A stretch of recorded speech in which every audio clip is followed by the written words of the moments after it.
السلام علیکم ورحمۃ اللہ وبرکاتہ، نحمده ونصلی علی رسولہ الکریم، اما بعد فاعوذ باللہ من الشیطان الرجیم، بسم اللہ الرحمن الرحیم، رب اشرح لی صدری ویسر لی امری واحلل عقدۃ من لسانی یفقہوا قولی۔ سورۃ ابراہیم۔ الف لام را، کتاب انزلناہ الیک لتخرج الناس من الظلمات الى النور باذن ربهم الى صراط العزیز الحمید۔ الف لام را، یہ ایک کتاب ہے جس کو ہم نے تمہاری طرف نازل کیا ہے۔ کیوں؟ تاکہ تم لوگوں کو تاریکیوں سے نکال کر روشنی میں لاؤ، جہالت سے علم کی طرف، کفر سے ایمان کی طرف، ان کے رب کی توفیق سے۔ اور توفیق کس کو ملتی ہے؟ جو ہدایت کا طلبگار ہو، اس معاملے میں سنجیدہ ہو، اس خدا کے راستے پر جو زبردست اور اپنی ذات میں آپ محمود ہے اور زمین اور آسمانوں کی ساری موجودات کا مالک ہے۔ وَوَيْلٌ لِّلْكَافِرِينَ مِنْ عَذَابٍ شَدِيدٍ، اور سخت تباہ کن سزا ہے قبول حق سے انکار کرنے والوں کے لیے جو دنیا کی زندگی کو آخرت پر ترجیح دیتے ہیں۔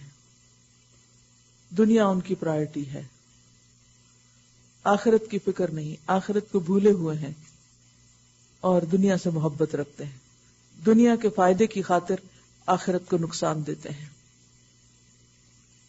جو اللہ کے راستے سے لوگوں کو روک رہے ہیں اور چاہتے ہیں کہ یہ راستہ ان کی خواہشات کے مطابق ٹیڑھا ہو جائے، یہ لوگ گمراہی میں بہت دور نکل گئے ہیں۔ ہم نے اپنا پیغام پہنچا دینے کے لیے جب کبھی کوئی رسول بھیجا ہے، اس نے اپنی قوم ہی کی زبان میں پیغام دیا ہے تاکہ وہ انہیں اچھی طرح کھول کر بات سمجھائے، یعنی اول مخاطب کو بات پوری طرح سمجھ آ جائے۔ پھر اللہ جسے چاہتا ہے بھٹکا دیتا ہے اور جسے چاہتا ہے ہدایت بخشتا ہے۔ یعنی پیغمبر تو اپنا کام کرتے ہیں، پوری محنت کرتے ہیں، لیکن ہدایت اس کو ملتی ہے جس کے لیے اللہ کا اذن ہوتا ہے، اور اللہ کا اذن کس کے لیے ہوتا ہے؟ جو ہدایت چاہتا ہے اپنے لیے۔ وہ بالادست اور حکیم ہے۔ ہم اس سے پہلے موسیٰ کو بھی اپنی نشانیوں کے ساتھ بھیج چکے ہیں۔ اسے بھی ہم نے حکم دیا تھا کہ اپنی قوم کو تاریکیوں سے نکال کر روشنی میں لا۔ گویا تمام پیغمبر یہی کام کرتے رہے ہیں کہ لوگوں کو اندھیروں سے نکال کے، لا علمی سے نکال کر انہیں علم کی روشنی اور جہالت سے روشنی کی طرف لاتے رہے، ہدایت کی طرف لاتے رہے، اور انہیں تاریخ الہی کے سبق آموز واقعات سنا کر نصیحت کرو۔ انسان کی ہدایت کے لیے دو چیزیں بڑی اہم ہوتی ہیں، ایک ہے کائناتی دلائل اور ایک ہے تاریخی دلائل۔ جب انسان کائنات پہ غور و فکر کرتا ہے تو اللہ کی معرفت اس کو حاصل ہوتی، اور جب تاریخ کو پڑھتا ہے اور مختلف قوموں کے انجام کو دیکھتا ہے تو اپنے رویے اور اپنے طریقوں پر غور و فکر کا موقع ملتا ہے، انسان اس کا جائزہ لیتا ہے۔ تو ایک طرف معجزات، نشانیاں، اور دوسری طرف تاریخ۔ ان واقعات میں بڑی نشانیاں ہیں ہر اس شخص کے لیے جو صبر اور شکر کرنے والا ہو، کیونکہ کسی بھی نشانی سے سبق اس وقت انسان کو ملتا ہے جب انسان پورے صبر کے ساتھ اس کو سمجھنے کی کوشش کرتا ہے۔ اور پھر شکر ہدایت کے راستے میں اس طرح مفید ہوتا ہے کہ وہ اس بات کو جو انسان کے دماغ میں آ جاتی ہے دل تک پہنچا دے، یعنی صرف انسان کا ظاہر نہیں، اس کا باطن بھی روشن ہو جاتا ہے۔ صبر کسی چیز تک پہنچنے کے مرحلے میں کام آتا ہے اور شکر اس چیز کو پا لینے کے بعد آتا ہے۔ اور جب انسان ہدایت پا لیتا ہے اور اس پر مطمئن ہو جاتا ہے اور وہ ہدایت اس کی روح میں اتر جاتی، تو پھر ایسے میں انسان صحیح راستے پر چلنے لگتا ہے، کیونکہ وہ اس کی قدر بھی کرتا ہے کہ مجھے یہ ملا کتنی مشکل سے، اور پھر شکر کرتا ہے تاکہ یہ نعمت محفوظ رہے۔ یاد کرو جب موسیٰ علیہ السلام نے اپنی قوم سے کہا، اللہ کے اس احسان کو یاد رکھو جو اس نے تم پر کیا ہے. اس نے تم کو فرعون والوں سے چھڑایا جو تم کو سخت تکلیفیں دیتے تھے، تمہارے لڑکوں کو قتل کر ڈالتے تھے اور تمہاری عورتوں کو زندہ بچا کر رکھتے تھے. اس میں تمہارے رب کی طرف سے بڑی آزمائش تھی. اور یاد رکھو تمہارے رب نے خبردار کر دیا تھا لَإِن شَكَرْتُمْ لَأَزِيدَنَّكُمْ وَلَإِن كَفَرْتُمْ إِنَّ عَذَابِي لَشَدِيدٌ، کہ اگر شکر گزار بنو گے تو میں تم کو اور زیادہ نوازوں گا، اور اگر کفران نعمت کرو گے تو میری سزا بہت سخت ہے. نہ صرف یہ کہ دین کے معاملے میں، دنیا کے معاملے میں بھی انسان اگر اللہ کی نعمتوں کی قدردانی کرتا ہے اور شکر ادا کرتا ہے تو اللہ تعالیٰ اور زیادہ اپنی رحمت نازل کرتا ہے. لیکن اگر انسان کو اللہ کی نعمتیں نظر نہیں آتی اور ان کی وہ ناقدری کرتا ہے، ناشکری کرتا ہے، تو پہلی بھی چلی جاتی. نعمتیں تو اپنی جگہ ہوتی ہیں لیکن وہ اپنی منفی رویے کی وجہ سے ان سے بھرپور فائدہ نہیں اٹھا سکتا،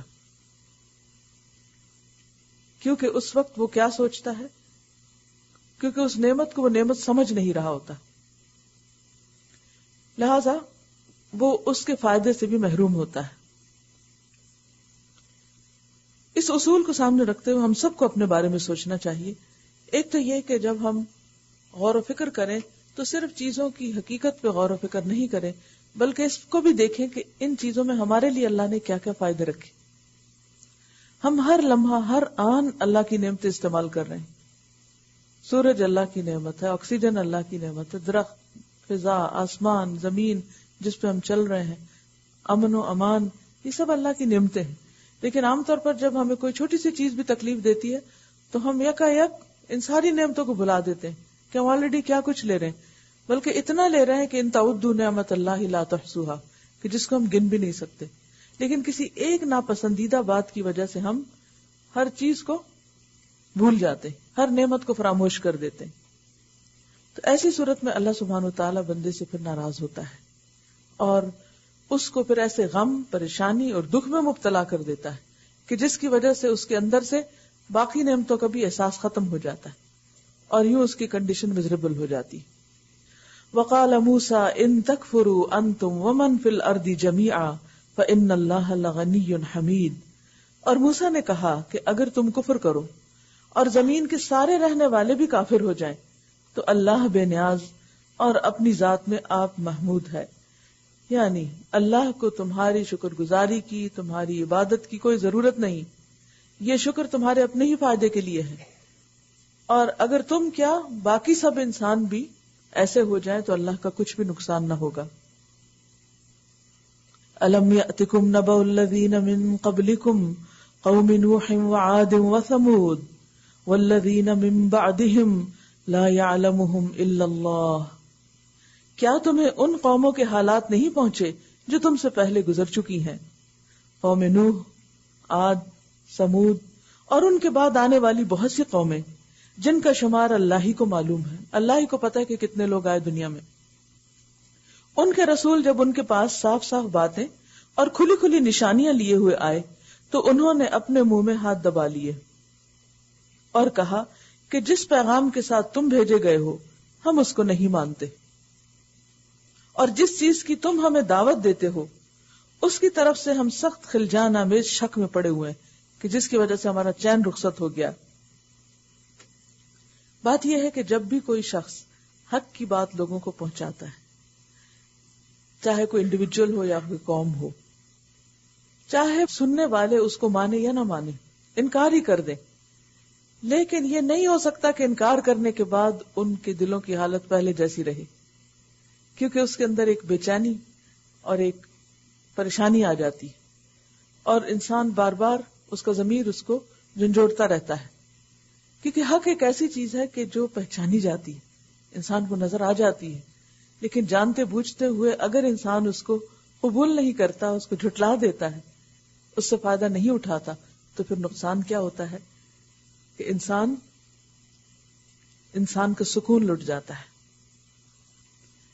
اب یہ بات کسی اور کے لیے نہیں ہے، یہ ہمارے لیے بھی ہے.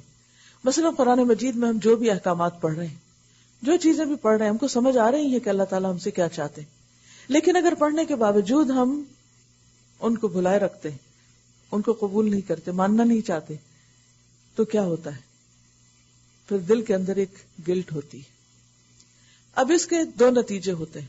کچھ لوگ تو اس گلٹ کو ختم کرنے کے لیے پڑھنا پڑھانا ہی چھوڑ دیتے ہیں کہ نہ پتہ چلے اور نہ پریشانی ہو، اور کچھ لوگ کوشش کر کے محنت کر کے اپنے طرز عمل کو بدلنے کی کوشش کرتے ہیں، اور دراصل کامیاب وہی ہے، کیونکہ اصل مقصد یہی ہے کہ انسان حقیقت کا اعتراف کر لے. قالت رسلهم افی اللہ شک فاطر السماوات والارض يدعوكم ليغفر لكم من ذنوبكم ويؤخركم الى اجل مسمى. ان کے پیغمبروں نے کہا کیا خدا کے بارے میں شک ہے جو آسمان اور زمین کا خالق ہے؟ ہر انسان کسی نہ کسی موڑ پر اس تجربے سے ضرور گزرتا ہے کہ شیطان یا انسان کا نفس اس کے اندر یہ شک ڈالتا ہے، وسوسہ پیدا کرتا ہے کہ کیا واقعی کو خدا ہے بھی، کہ جس کا تم ہر وقت نام لیتے رہتے ہو اور جس کا تم ذکر کرتے رہتے ہو اور جس کی تم باتیں کرتے ہو اور جس کی نشانیاں اور کہ اس نے یہ پیدا کیا اور ایسا کیا، کیا واقعی وہ ہے بھی؟ تو جب کبھی دل میں ایسا خیال آئے تو پھر یہ آیت پڑھنی چاہیے، اف اللہ شک فاطر السماوات والارض. اللہ کے بارے میں شک؟ تم یہ دیکھتے نہیں ہو کہ آسمان اور زمین کس نے بنائے؟ کیا انسانوں میں سے کسی نے تعمیر کیے یا خود بخود بن گئے؟ دو میں سے کوئی ایک بات تو ہونی چاہیے. اگر اللہ نے نہیں بنائے تو پھر یا تو سب انسانوں نے مل کے بنایا ان کو، تو ایسی تو کوئی بات ہی نہیں، کیونکہ انسان تو بنا ہی نہیں سکتے، نہ زمین بنا سکتے ہیں نہ آسمان بنا سکتے ہیں. تو پھر یقیناً کوئی اور ہے نا. کون ہے وہ؟ یہاں اس کا تعارف کروایا گیا، فاطر السماوات والارض، آسمان و زمین کا پھاڑنے والا، فاطر.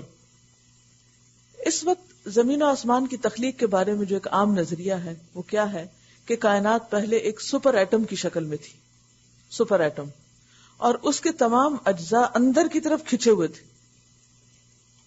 تو پھر ان کو الگ الگ کیا گیا. کانتا رتقا ففتقناہما، اللہ تعالیٰ قرآن پاک میں فرماتے ہیں کہ وہ جڑا ہوا تھا باہم، آسمان و زمین ایک دوسرے کے اندر دسے ہوئے تھے، تو ہم نے ان کو الگ الگ کیا، فتق، جدا جدا کر دیا. تو فاطر السماوات والارض، عام طور پر آپ نے دیکھا ہوگا کہ اللہ کے وجود کے انکاری ان پڑھ لوگ نہیں، بہت پڑھے لکھے لوگ ہوتے ہیں. تو ان کو جواب دینے کے لیے یہاں پر فاطر کی صفت استعمال ہوئی. فطرہ کا معنی ہوتا ہے ایک چیز کا دوسرے سے الگ ہونا، پھٹنا. تو جو لوگ یہ نظریہ رکھتے ہیں کہ بگ بینگ کی وجہ سے زمین و آسمان وجود میں آئے، تو وہ بینگ کیا کس نے تھا؟ وہ کرنے والا کون تھا؟ وہ فاطر السماوات والارض وہی ہے جس کو ہم اللہ اپنا معبود مانتے ہیں. اگر ایک چیز نظر آ رہی ہے تو پھر بنانے والا کیوں نہیں نظر آتا؟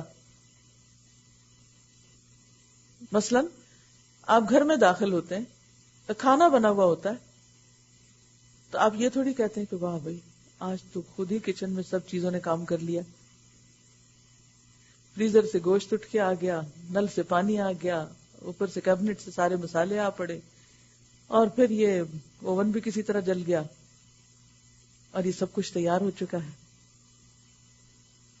اگر دنیا میں کسی چیز کی پروڈکشن کے بارے میں کوئی ایسا کہے تو آپ اس کو کہیں گے اس کا دماغ چل گیا.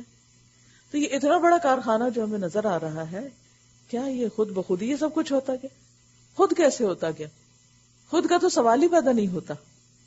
آپ کی جو خود کار مشینیں ہیں، آٹومیٹک مشینیں، ان کو بھی کسی نے بنایا آٹومیٹک تو یہ بنی، اور وہ بھی جس کو فلی آٹومیٹک بھی کہتے ہیں نا، اس کو بھی آپ کو بٹن آن کرنا پڑتا ہے، کوئی سسٹم سیٹ کرنا پڑتا ہے، کوئی ٹائمر لگانا پڑتا ہے. خود سے کوئی بھی چیز نہیں بنتی اور نہ چلتی ہے. تو جب آپ دیکھتے ہیں کہ کھانا بنا، تو یہ سوچنے کی بجائے کہ یہ سب کچھ ایسے ہو گیا اور ویسے ہو گیا، اس طرح کے فلسفے نہیں جاڑتے آپ فوراً سوچتے ہیں اچھا آج ہمارے ہسبینڈ ہم سے پہلے گھر آ گئے اور انہوں نے یہ عنایت کی اور یہ انہی کا کام کیا وہ لگتا ہے.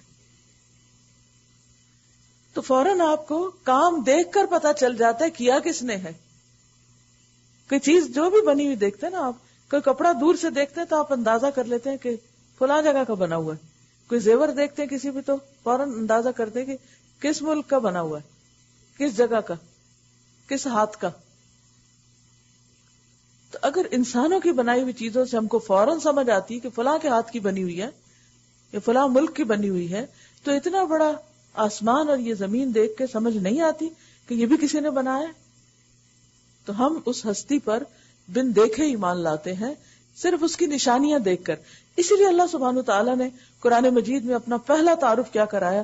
الحمدللہ رب العالمین، کہ جس نے ساری کائنات بنائی اور جو اس کا مالک بھی ہے. بنا کے پھینک نہیں دیا بلکہ خود مالک ہے، کسی اور کو نہیں دیا مالک بننے کے لیے. اور پھر ان سب کا انتظام بھی چلا رہا ہے. افی اللہ شک فاطر السماوات والارض یدعوکم، وہ تم کو بلاتا ہے. کس لیے بلاتا ہے؟ لیغفر لکم من ذنوبکم، تاکہ تمہارے گناہوں کو معاف کر دے، تمہارا گلٹ دھو دے، تمہارے بوجھ اتار دے، تمہارے اندر کی تکلیفوں کو ہٹا دے اور تمہیں سکون عطا کرے، کیونکہ اس کے سوا تو کوئی گناہ معاف کر ہی نہیں سکتا. یدعوکم لیغفر لکم من ذنوبکم ویؤخرکم الی اجل مسمی، اور تم کو ایک مدت مقرر تک مہلت دے. انہوں نے جواب دیا تم کچھ نہیں ہو مگر ویسے ہی انسان جیسے ہم ہیں. اب ان کو رسول پہ شک ہو گیا کہ رسول اللہ کا پیغامبر میسنجر کیسے ہو سکتا ہے جبکہ یہ ہماری طرح کا انسان ہے. اس چیز نے ان کے دل میں وسوسہ ڈال دیا اور وہ اللہ کے بعد رسول کی بات ماننے سے بھی محروم رہ گئے. تريدون ان تصدونا عما كان يعبد آباؤنا فأتونا بسلطان مبين، تم ہمیں ان ہستیوں کی بندگی سے روکنا چاہتے ہو جن کی بندگی باپ دادا سے ہوتی چلی آ رہی ہے. اچھا تو لاؤ کوئی صریح سند. ان کے رسولوں نے ان سے کہا واقعی ہم کچھ نہیں ہیں مگر تم ہی جیسے انسان. انہوں نے اپنے آپ کو کچھ اور بنا کے نہیں پیش کیا، کہا واقعی انسان ہے، سچ یہی ہے، حقیقت یہی ہے. لیکن اللہ اپنے بندوں میں سے جس کو چاہتا ہے نوازتا ہے. کس سے؟ رسالت سے. یمن علی من یشاء، یہ اللہ کا احسان ہوتا ہے. اور یہ ہمارے اختیار میں نہیں کہ تمہیں کوئی سند لا دے. سند تو اللہ ہی کے اذن سے آ سکتی ہے اور اللہ ہی پر اہل ایمان کو بھروسہ کرنا چاہیے. اور ہم کیوں نہ اللہ پر بھروسہ کریں جبکہ ہماری زندگی کی راہوں میں اس نے ہماری رہنمائی کی ہے. جو اذیتیں تم لوگ ہمیں دے رہے ہو ان پر ہم صبر کریں گے اور بھروسہ کرنے والوں کا بھروسہ اللہ ہی پر ہونا چاہیے. آخر کار منکرین نے اپنے رسولوں سے کہہ دیا کہ یا تو تمہیں ہماری ملت میں واپس آنا ہوگا ورنہ ہم تمہیں اپنے ملک سے نکال دیں گے. اب انہوں نے ان کو تھریٹ کر دی کہ یا تو واپس پلٹو دین میں یا پھر اس یہاں سے چلے جاؤ. تب ان کے رب نے ان پر وحی بھیجی کہ ہم ان ظالموں کو ہلاک کر دیں گے. یہ جو تمہیں دھمکی دے رہے ہیں خود ان کا خاتمہ ہو جائے گا اور ان کے بعد تمہیں زمین میں آباد کریں گے. یعنی گھبراؤ نہیں، یہ زمین تمہارے لیے ہے، جو مانے گا اسے بطور انعام ملے گی، نہ کہ ان کو جو اللہ کے نافرمان ہیں. یہ انعام ہے اس کا جو میرے حضور جواب دہی کا خوف رکھتا ہو اور میری وعید سے ڈرتا ہو. انہوں نے فیصلہ چاہا تو یوں ان کا فیصلہ ہوا اور ہر جبار دشمن حق نے منہ کی کھائی. پھر اس کے بعد آگے اس کے لیے جہنم ہے، وہاں اسے کچ لہو کا سا پانی پینے کو دیا جائے گا جو دوزخ میں جلنے والے لوگوں کے جسم سے نکلی ہوئی پیپ ہوگی، وہی ان کو پلا دی جائے گی. انہی کا ویسٹ واپس انہی پہ، جسے وہ زبردستی حلق سے اتارنے کی کوشش کرے گا اور مشکل ہی سے اتار سکے گا. موت ہر طرف سے اس پر چھائی رہے گی مگر وہ مرنے نہ پائے گا اور آگے ایک سخت عذاب اس کی جان کا لاگو رہے گا. یعنی ایک کے بعد ایک عذاب اس پہ آتا رہے گا. مثل الذین کفروا بربہم، جن لوگوں نے اپنے رب سے کفر کیا ہے ان کے اعمال کی مثال اس راکھ کی سی ہے جسے ایک طوفانی دن کی آندھی نے اڑا دیا ہو. امیجن کریں جب فال میں پتے گرتے ہیں اور پھر آندھیاں چلتی ہیں، ہوائیں چلتی ہیں، تو کس طرح پتے ساتھ ہی اڑے چلے جاتے. کیوں؟ اس لیے کہ گر کے ہلکے ہو گئے، سوکھ گئے، بیکار ہو گئے. اسی طرح وہ اعمال جو اپنے معیار سے گر جاتے ہیں وہ بھی ہلکے ہو جاتے ہیں، ان کا بھی کوئی وزن نہ ہوگا۔ تو فرمایا کہ جن لوگوں نے کفر کیا ان کے اچھے اچھے کاموں کا بھی کوئی بدلہ نہ ہوگا، کیونکہ اس کے نیچے بنیاد نہ تھی، مطلوبہ معیار کے مطابق نہ تھے، لہذا ان کو ایکسپٹ نہیں کیا جائے گا۔ وہ اپنے کیے کا، یعنی دنیا میں کفار نے جو بھی بڑے بڑے کارنامے کیے، انسانوں کی خدمت کی، چیریٹی کے کام کیے، بظاہر انسانوں کی بھلائی کے بڑے بڑے پروجیکٹس کیے، لیکن چونکہ آخرت کے لیے کیے ہی نہیں، آخرت کا تو وہ انکار کرتے رہے، دنیا کے لیے کیے، لہذا جو ہی دنیا ختم ہوگی ان کے اعمال بھی ختم ہو جائیں گے، عمارتیں گر جائیں گی، فیکٹریاں بند ہو جائیں گی، تباہ و برباد ہو جائیں گی۔ اسی طرح باقی بھی جتنے ان کے اچھے عمل ہیں ان کا وہ بدلہ دنیا میں ہی پا چکے ہیں، آخرت کے لیے کچھ بھی نہ ہوگا، کیونکہ آخرت تو ان کے خواب و خیال میں بھی نہیں۔ تو جب آپ نے کسی خاص مقصد کے ساتھ کام کیا نہ ہو تو وہ پھر محض ایک بیکار سی کوشش ہوتی۔ مثلاً آپ دیکھیں کہ اگر آپ کے سامنے قیمتی پیپر بھی ہے اور ہاتھ میں قیمتی قلم بھی ہے، اور آپ کاغذ کے اوپر اسکریبل کر رہے ہیں، کچھ نہ کچھ لکیریں ہم ڈالے جا رہے، اتنا ڈالتے ہیں کہ ہاتھ تھک جاتے، پھر بھی ڈالے جا رہے، جیسے کوئی دیوانہ وارا آپ کام کر رہے ہیں۔ جب آپ کر چکے تو آپ کسی کو دکھائیں تو اس کاغذ کی کیا قیمت ہوگی؟ کچھ بھی نہیں، کیونکہ کوئی مقصد ہی نہیں تھا، اور جو کچھ کیا وہ بھی ہیپ ہیزرڈ تھا، بس بیکار، بے سمجھے سوچے، بغیر کسی رہنمائی کے، بغیر کسی مقصد کے۔ اور ہو سکتا ہے کہ جس نے کیا اس نے اپنے طور پر بڑا آرٹ کا نمونہ بنا کے رکھا، لیکن اس کی کوئی ویلیو نہیں، کیونکہ بیکار ہے۔ اسی طرح وہ لوگ جو دنیا میں بڑے بڑے کارنامے کر کے خوش ہو رہے ہیں، آخرت میں ان کا یہ سب کچھ کراماد راکھ کی طرح ہوگا۔ راکھ کو آپ نے دیکھا ہوگا کہ جب کاغذ جلا دیے جاتے ہیں یا پتے جلا دیے جاتے ہیں تو راکھ کتنی ہلکی ہو جاتی ہے، بے وزن سی، اور ایک ہوا کا جھونکا ساری راکھ کو اڑانے کے لیے کافی ہو جاتا ہے۔ کبھی جلے ہوئے اڑتے کاغذ آپ نے دیکھے ہوں گے، اور پھر کہیں گرتے ہیں تو ٹوٹ پھوٹ کے چورا چورا ہو جاتے ہیں۔ یہی حال ان کے اعمال کا ہے، وہ اپنے کیے کا کچھ بھی پھل نہ پا سکیں گے۔ یہی پرلے درجے کی گمگشتگی ہے۔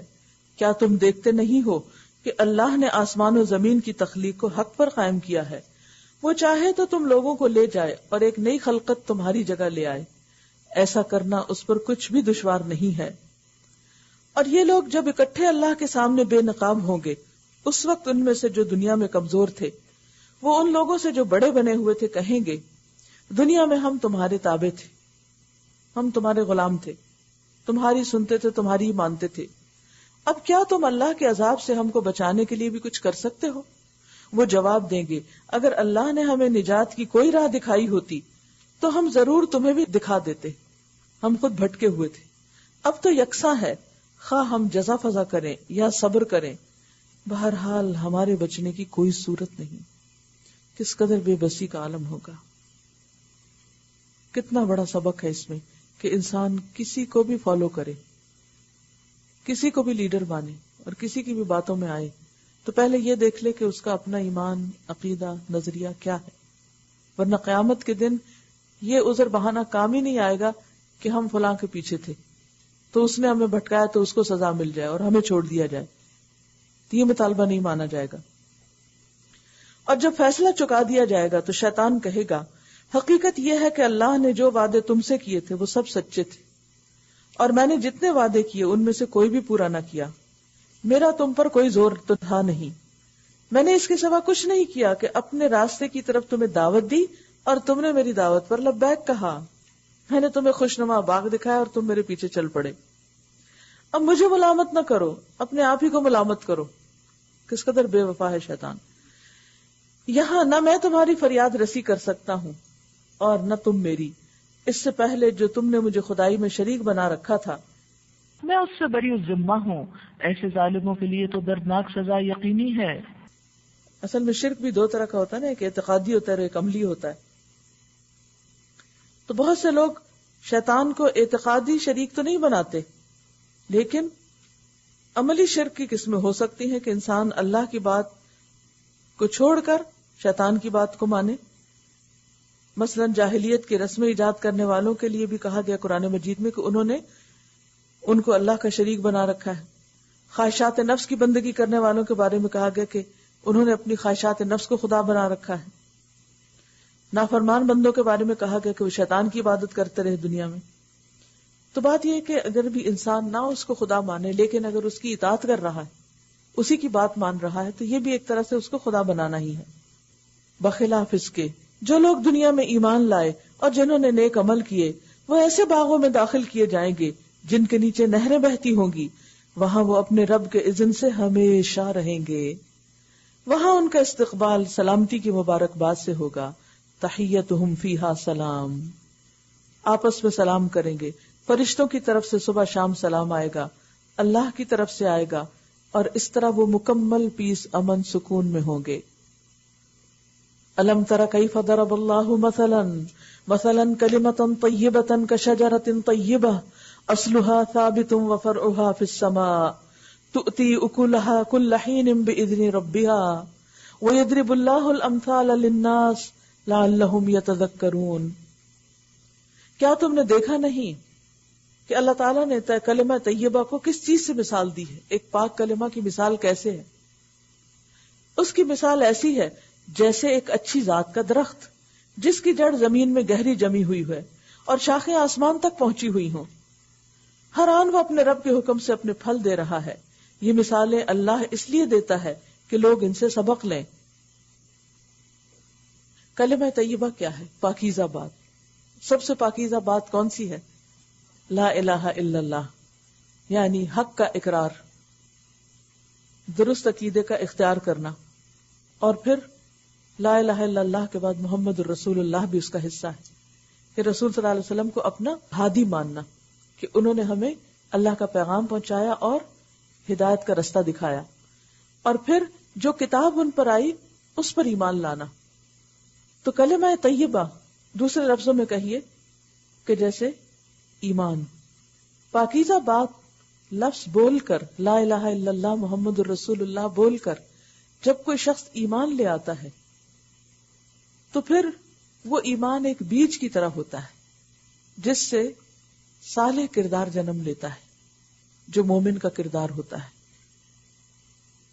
یہ صالح کردار والا مومن ایسے ہی ہے جیسے ایک عمدہ درخت ہو.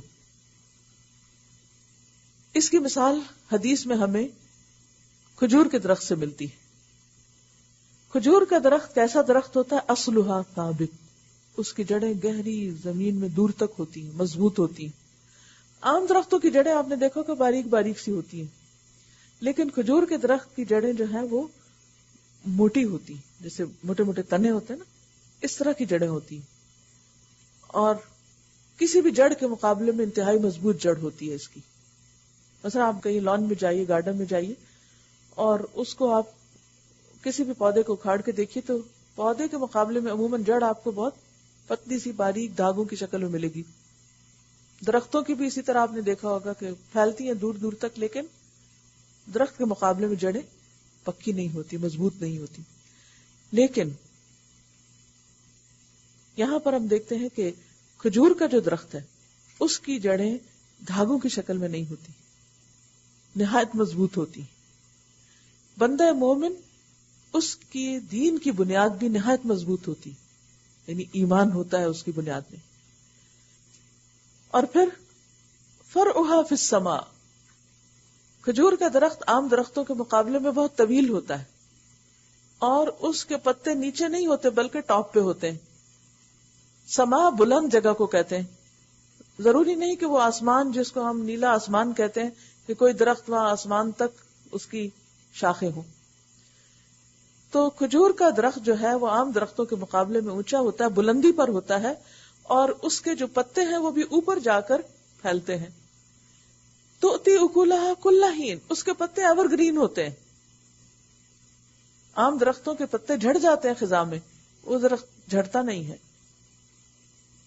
اور پھر اگر اس کا وہ کوئی ٹہنی اترے بھی اور اس کے پتے تو اس سے بھی مزید بہت سے کام لیے جاتے ہیں. تؤتی اکلها کل حین باذن ربها، اپنے رب کے اذن سے ہر لمحہ پھل دیتا ہے. وَيَضْرِبُ اللَّهُ الْأَمْثَالَ لِلنَّاسِ لَعَلَّهُمْ يَتَذَكَّرُونَ، اللہ لوگوں کے لیے مثال بیان کرتا ہے تاکہ وہ نصیحت پکڑیں، لوگ ان مثالوں سے سبق لیں. تو ہم کو کیا سبق لینا ہے اس سے؟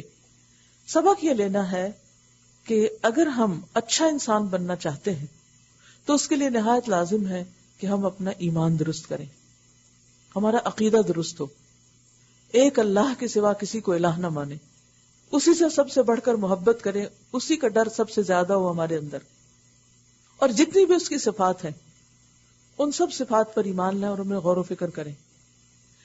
یعنی جس شخص کا ایمان مضبوط ہوتا ہے لازماً اس کا کردار بھی مضبوط ہوتا ہے، اس کا عمل بھی ثابت ہوتا ہے، اور عمل پھر کوئی معمولی عمل نہیں ہوتا، اس انسان کے مقاصد زندگی میں بہت بلند ہوتے ہیں، وہ عام لوگوں کی باتوں سے اوپر اٹھتا ہے، اور پھر بہترین قسم کے اس کے درخت ہوتے ہیں، اور اس درخت میں جو پتے ہوتے ہیں وہ بھی عام پتوں کے مقابلے میں بہت مضبوط اور سالڈ قسم کے ہوتے ہیں اور جمے ہوئے ہوتے ہیں، اور ان کے بیچ میں اس کا پھل لگتا ہے، یعنی جہاں سے ٹہنیاں نکلتی ہیں تو ان کے اندر پھل لگتا ہے. عام طور پر جو پھل نکلتا ہے درختوں میں وہ ٹہنیوں کے اوپر ہوتا ہے، لیکن کھجور کا درخت کا جو پھل ہے وہ اس کی الگ پتوں سے الگ اس کی ٹہنیاں ہوتی، یعنی عموماً شاخ میں آپ دیکھیں نا جب پھل لگتا ہے مالٹے وغیرہ تو ایک ہی شاخ نکلتی ہے، اسی پہ پتے ہوتے ہیں، اسی پہ پھل ہوتے ہیں، اینڈ پہ جا کے آپ کو پھل ملے گا، بیچ بیچ میں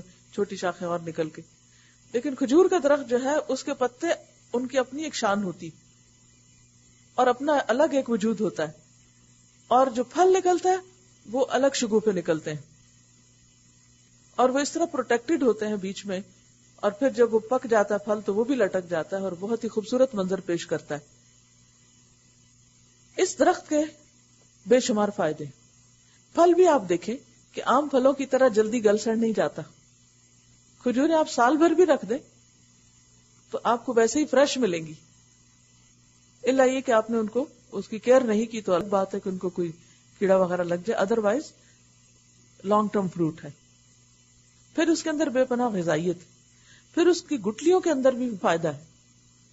یہ ہے مومن کی مثال کہ مومن بنیاد مضبوط، کردار مضبوط، طے میں عقیدہ، اور پھر اس کی عبادات، اور پھر اس کے جو پتے اور پھل پھول ہیں وہ بھی فائدہ مند اور خوبصورت منظر پیش کرنے والے اور جھکے ہوئے بھی.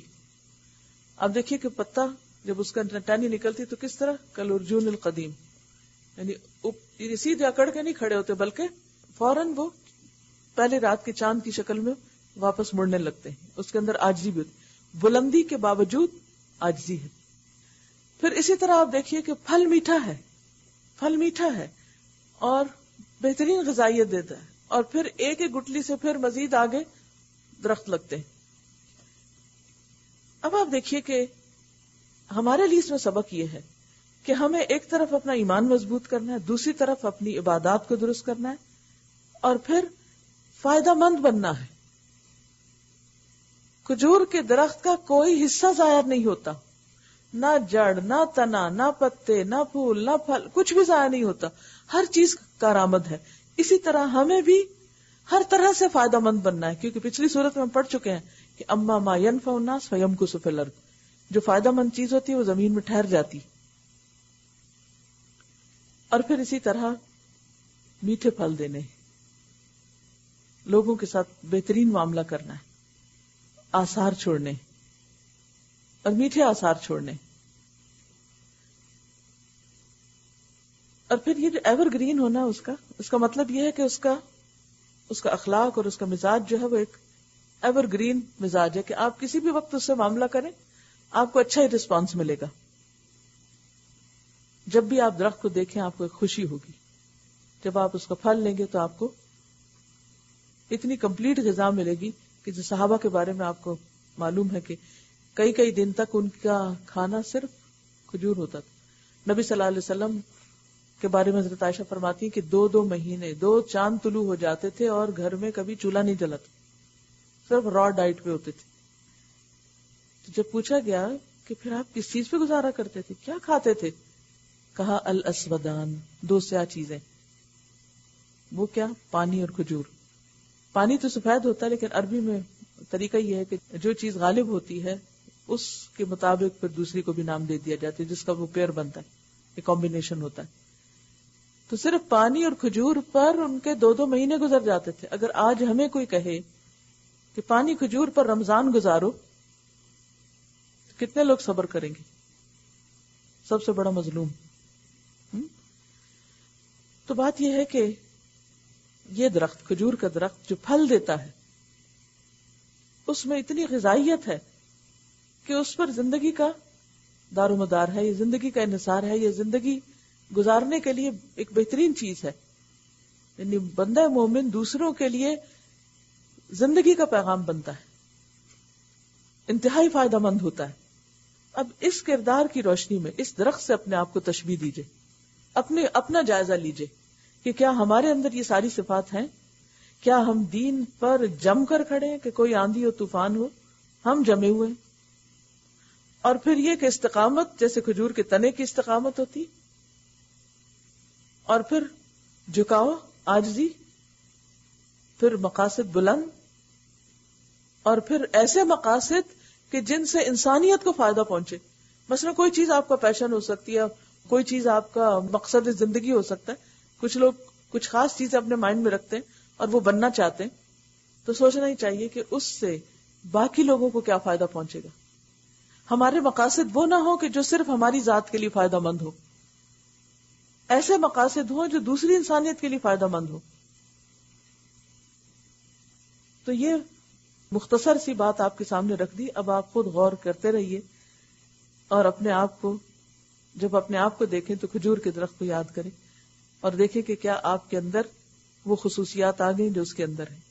وَمَثَلُ كَلِمَةٍ خَبِيثَةٍ، اور خبیث بات کی مثال، یعنی کفر کے بول اور نافرمانی کی باتیں، یا یہ کہ بظاہر چکنی چپڑی باتیں جو دنیا کے فائدے کی بھی نظر آتی ہیں، اس کی مثال ہے کشجرۃ خبیثۃ، خبیث درخت کی طرح، اجتثت من فوق الارض، جو زمین کے اوپر سے اکھاڑ دیا گیا ہو، ما لها من قرار، جس کو کوئی استحکام نہیں. ایمان کے علاوہ باقی جتنی بھی چیزیں انسانوں کے اندر موجود ہیں، جو بھی نظریات اور افکار اور خیالات، ان کی حیثیت کیا ہے؟ جیسے عارضی وقتی پودوں کی جڑیں ہوتی، وہ وقتی طور پر ہرے بھرے بھی نظر آتے ہیں. یعنی بہت سی بیلیں ایسی ہوتی ہیں کہ جو اگر آپ لگائیں تو زبردست قسم کا منظر پیش کرتی ہے، لیکن آپ ان کی جڑ دیکھیں تو بالکل معمولی سی ہوتی. تو بالکل اسی طرح کچھ چیزیں دنیا میں بڑی خوشنما نظر آتی ہیں لیکن ان کے نیچے کوئی بنیاد نہیں ہوتی، ان کا فائدہ محدود ہوتا ہے صرف دنیا تک اور ختم ہو جائے گا. ما لها من قرار، دنیا میں بھی قرار نہیں، اس کو مٹ جائے گا، اور آخرت میں بھی قرار نہیں. فرعون نے کتنی ترقی کیا، کچھ بنایا، دیکھیں کیا بچا، چند چیزیں عبرت کے لیے اللہ نے بچا لی، باقی سب ختم. یثبت اللہ الذین آمنوا بالقول الثابت فی الحیاۃ الدنیا، اللہ ایک قول ثابت کی بنیاد پر دنیا اور آخرت دونوں میں ایمان لانے والوں کو ثبات عطا کرتا ہے. دنیا میں کس طرح کہ اس کلمے کی وجہ سے، لا الہ الا اللہ کہنے کی وجہ سے انسان کے اندر استقامت آتی، انسان دین پہ جم جاتا ہے، مخالفتوں کے باوجود بھی دین پہ قائم رہتا ہے کیونکہ وہ اللہ کا سہارا تھام لیتا ہے. اسی طرح قبر میں بھی جب فرشتے آ کر پوچھیں گے من ربو کا ما دینو کا، تو وہ گھبرائے گا نہیں، شخص کہے گا اللہ ربی دینی الاسلام. اور اسی طرح نبی صلی اللہ علیہ وسلم کے بارے میں بھی جواب دے دے گا کہ وہ محمد الرسول اللہ ہیں صلی اللہ علیہ وسلم جو میری ہدایت کے لیے بھیجے گئے. الاصول الثلاثہ، 3 بنیادی باتیں جن کی تفصیل سب کو معلوم ہونی چاہیے. اگر دنیا میں یہ چیزیں ہم سیکھ لیں تو آخرت میں بہت فائدہ ہو سکتا ہے. پھر اسی طرح جو لوگ دنیا میں دین پہ جمے رہے، آخرت میں بھی ان کے قدم جمے رہیں گے. پل صراط پر بھی ان کا جو گزر ہے، ان کی جو رفتار ہے وہ بہت بہترین ہوگی. وہاں سے بھی وہ پھسلیں گے نہیں کیونکہ وہ دنیا میں نہیں پھسلے، مخالفتوں کے باوجود حق پہ قائم رہے. تو جو شخص حقیقی معنوں میں شعور کے ساتھ سوچ سمجھ کر لا الہ الا اللہ کہتا ہے کہ اللہ کے سوا کوئی اور معبود ہے ہی نہیں، کوئی رب ہے ہی نہیں، کوئی خالق و مالک ہے ہی نہیں، تو پھر ایسا شخص اپنے سارے امور کو، سارے کاموں کو رب کی مرضی کے تابع کر لیتا ہے. اور جو شخص اللہ کو نہیں مانتا، باقی لوگوں کا سہارا لیتا ہے، پھر مالہا من قرار، اس کو کوئی قرار نہیں ملتا، کوئی ثبات نہیں ملتا، نہ دنیا میں اور نہ پھر آخرت میں. وہ لگ کے کوئی ایک جم کے کام نہیں کر سکتا اور اس کے کاموں کا کوئی نتیجہ بھی سامنے نہیں آئے گا. وَيُضِلُّ اللَّهُ الظَّالِمِينَ، اور اللہ ظالموں کو بھٹکا دیتا ہے. اللہ کو اختیار ہے جو چاہے کرے. أَلَمْ تَرَ إِلَى الَّذِينَ بَدَّلُوا نِعْمَةَ اللَّهِ كُفْرًا، تم نے دیکھا ان لوگوں کو جنہوں نے اللہ کی نعمت پائی اور اسے کفران نعمت سے بدل ڈالا، اور اپنے ساتھ اپنی قوم کو بھی ہلاکت کے گھر میں جھونک دیا، یعنی جہنم جس میں وہ جھلسے جائیں گے، اور وہ بدترین جائے قرار ہے. اور اللہ کے کچھ ہمسر تجویز کر لیے تاکہ وہ انہیں اللہ کے راستے سے بھٹکا دیں. ان سے کہو اچھا مزے کر لو، آخر کار تمہیں پلٹ کر جانا دوزخی میں ہے. اے نبی صلی اللہ علیہ وسلم، میرے جو بندے ایمان لائے ہیں ان سے کہہ دو نماز قائم کریں. گویا نماز ہر صاحب ایمان پر فرض ہے، اور جو کچھ ہم نے ان کو دیا ہے اس میں سے کھلے اور چھپے راہ خیر میں خرچ کریں. ہم سب کے لیے حکم ہے، قبل اس کے کہ وہ دن آ جائے جس میں نہ خرید و فروخت ہوگی اور نہ دوست نوازی ہو سکے گی. ہوتا یہ کہ انسان کو جب دنیا میں کوئی مشکل پیش آتی ہے تو انسان آس پاس سے اپنے دوست احباب سے مدد لیتا ہے. کہا کہ دوست نوازی نہیں ہوگی، یا پھر انسان اپنا مال خرچ کرتا ہے تاکہ مصیبت سے باہر آئے. کوئی بیماری ہو، کوئی تکلیف ہو تو انسان مال لگا کر اس سے نکلنے کی کوشش کرتا ہے. مثلا آپ رستے میں کہیں اسٹک ہو گئے، گاڑی کام نہیں کر رہی، تو آپ کیا کریں گے؟ آپ ٹیکسی روک لیں گے اور اس پہ بیٹھ جائیں گے، کیونکہ آپ اپنے آپ کو اپنی منزل تک پہنچانا چاہتے ہیں. تو دنیا میں جب کوئی تکلیف پریشانی آتی ہے تو مال اور ایکوینٹنس جو ہیں، مثلا ٹیکسی نہیں مل رہی تو آپ اپنے کسی فرینڈ کو فون کر دیں گے کہ آپ آ جائیں اور مجھے لے جائیں، فرینڈ کام آ گیا. لیکن قیامت کے دن اگر کوئی پریشانی ہو گئی تو نہ کوئی ٹیکسی ملے گی اور نہ کوئی دوست، کوئی بھی مدد کو نہیں آئے گا. اللہ وہی تو ہے جس نے زمین اور آسمانوں کو پیدا کیا اور آسمان سے پانی برسایا، پھر اس کے ذریعے سے تمہاری رزق رسانی کے لیے طرح طرح کے پھل پیدا کیے، جس نے کشتی کو تمہارے لیے مسخر کیا کہ سمندر میں اس کے حکم سے چلے، اور دریاؤں کو تمہارے لیے مسخر کیا، جس نے سورج اور چاند کو تمہارے لیے مسخر کیا کہ لگاتار چلتے چلے جا رہے ہیں، اللہ کی اطاعت کر رہے ہیں، اور رات اور دن کو تمہارے لیے مسخر کیا. ان سب چیزوں سے کون فائدہ اٹھا رہا ہے؟ ہم انسان. جس نے تمہیں وہ سب کچھ دیا جو تم نے مانگا. اگر تم اللہ کی نعمتوں کا شمار کرنا چاہو تو نہیں کر سکتے. حقیقت یہ ہے کہ انسان بڑا ہی بے انصاف اور ناشکرا ہے. وَإِذْ قَالَ إِبْرَاهِيمُ رَبِّ اجْعَلْ هَذَا الْبَلَدَ آمِنًا، یاد کرو وہ وقت جب ابراہیم علیہ السلام نے دعا کی تھی کہ پروردگار اس شہر کو امن کا شہر بنا دے، یعنی مکہ کے شہر کو، اور مجھے اور میری اولاد کو بت پرستی سے بچا. پروردگار ان بتوں نے بہتوں کو گمراہی میں ڈالا ہے، انہیں ڈر تھا کہ کہیں میری اولاد بھی وہی نہ کرنے لگے، لہذا ان میں سے جو میرے طریقے پر چلے وہ میرا ہے، اور جو میرے خلاف طریقہ اختیار کرے تو یقیناً تو درگزر کرنے والا مہربان ہے. پروردگار میں نے ایک بے آب و گیاہ وادی میں اپنی اولاد کے ایک حصے کو تیرے محترم گھر کے پاس لا بسایا ہے. پروردگار یہ میں نے اس لیے کیا ہے کہ یہ لوگ یہاں نماز قائم کریں، لہٰذا تو لوگوں کے دلوں کا ان کا مشتاق بنا اور انہیں کھانے کو پھل دے، شاید کہ یہ شکر گزار بنے. پروردگار تو جانتا ہے جو کچھ ہم چھپاتے ہیں اور جو کچھ ظاہر کرتے ہیں، یعنی میرے دل میں کیا ہے وہ بھی تجھے پتا ہے کہ میرے جذبات کیا ہیں اس موقع پر، اور جو کچھ میں زبان سے کہہ رہا ہوں وہ بھی تجھے معلوم ہے. اور واقعی اللہ سے کچھ بھی چھپا ہوا نہیں ہے، نہ زمین میں نہ آسمانوں میں. شکر ہے اس خدا کا جس نے مجھے اس بڑھاپے میں اسماعیل اور اسحاق جیسے بیٹے دیے. حقیقت یہ ہے کہ میرا رب ضرور دعا سنتا ہے. میرے پروردگار مجھے نماز قائم کرنے والا بنا اور میری اولاد سے بھی. پروردگار میری دعا قبول فرما. پروردگار مجھے اور میرے والدین کو اور سب ایمان لانے والوں کو اس دن معاف کر دینا جبکہ حساب قائم ہو. ربنا اغفر لی ولوالدی وللمؤمنین یوم یقوم الحساب. یہ تھے ابراہیم جنہوں نے اس مکہ کو آباد کیا، لیکن بعد میں ظالموں نے کیا کیا؟ وہ ان طریقوں کو چھوڑ گئے جو انہوں نے اپنے پیچھے چھوڑ دیے تھے، جو انہوں نے یعنی ابراہیم علیہ السلام اپنے پیچھے چھوڑ گئے تھے. انہوں نے ان کو ترک کر دیا اور شرک میں مبتلا ہو گئے. اب یہ ظالم لوگ جو کچھ کہہ رہے ہیں اللہ کو تم اس سے غافل نہ سمجھو. اللہ تو انہیں ٹال رہا ہے اس دن کے لیے جب حال یہ ہوگا کہ آنکھیں پھٹی کی پھٹی رہ گئی ہیں، سر اٹھائے بھاگے چلے جا رہے ہیں، نظریں اوپر جمی ہیں اور دل اڑے جاتے ہیں، اے محمد صلی اللہ علیہ وسلم اس دن سے تم انہیں ڈراؤ جبکہ عذاب انہیں آ لے گا۔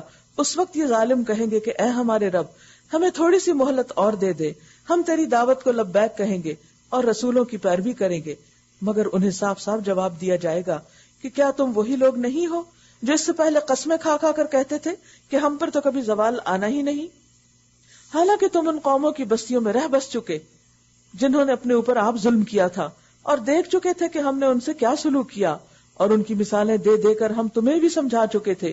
انہوں نے اپنی ساری ہی چالیں چل دیکھی، مگر ان کی ہر چال کا توڑ اللہ کے پاس تھا، اگرچہ ان کی چالیں ایسے غضب کی تھی کہ پہاڑ ان سے ٹل جائیں۔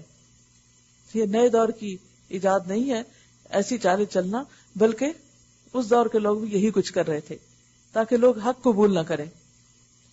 پس اے نبی صلی اللہ علیہ وسلم تم ہرگز یہ گمان نہ کرو کہ اللہ کبھی اپنے رسولوں سے کیے ہوئے وعدوں کا خلاف کرے گا، اللہ زبردست اور انتقام لینے والا ہے۔ ڈراؤ انہیں اس دن سے جبکہ زمین اور آسمان بدل کر کچھ سے کچھ کر دیے جائیں گے، یعنی جو نظر آ رہے ہیں اس وقت وہ ایسے نہ رہیں گے، یہ سارا سین بدل جائے گا، اور سب کے سب اللہ واحد قہار کے سامنے بے نقاب ہو کر حاضر ہوں گے۔ اس روز تم مجرموں کو دیکھو گے کہ زنجیروں میں ہاتھ پاؤں جکڑے ہوں گے، تار کول کے لباس پہنے ہوں گے۔ دنیا میں ایسے لوگ بڑے قیمتی لباس پہنتے تھے، لیکن وہاں یہی لباس جل کر ایسے چپک جائیں گے جسم کے ساتھ جیسے تار کول چپکتی ہے اور سیاہ ہوتی ہے۔ وَتَغْشَى وُجُوهَهُمُ النَّارُ، اور ان کے چہرے آگ سے ڈھانپے ہوئے ہوں گے، آگ ان کے چہروں کو ڈھانپ لے گی۔ یہ اس لیے ہوگا کہ اللہ ہر متنفس کو اس کے کیے کا بدلہ دے گا، اللہ کو حساب لیتے کچھ دیر نہیں لگتی۔ هذا بلاغ للناس ولينذروا به وليعلموا انما هو اله واحد وليذكر اولو الالباب، یہ ایک پیغام ہے سب انسانوں کے لیے، یہ بھیجا گیا ہے اس لیے کہ ان کو اس کے ذریعے سے خبردار کر دیا جائے، آگاہ کر دیا جائے، اور وہ جان لے کہ حقیقت میں خدا بس ایک ہی ہے، اور جو عقل رکھتے ہیں وہ ہوش میں آ جائیں۔ تو اختتام سورت کا اس بات پر ہوتا ہے کہ یہ قرآن بند کر کے رکھنے کی چیز نہیں، یہ کس لیے آیا ہے؟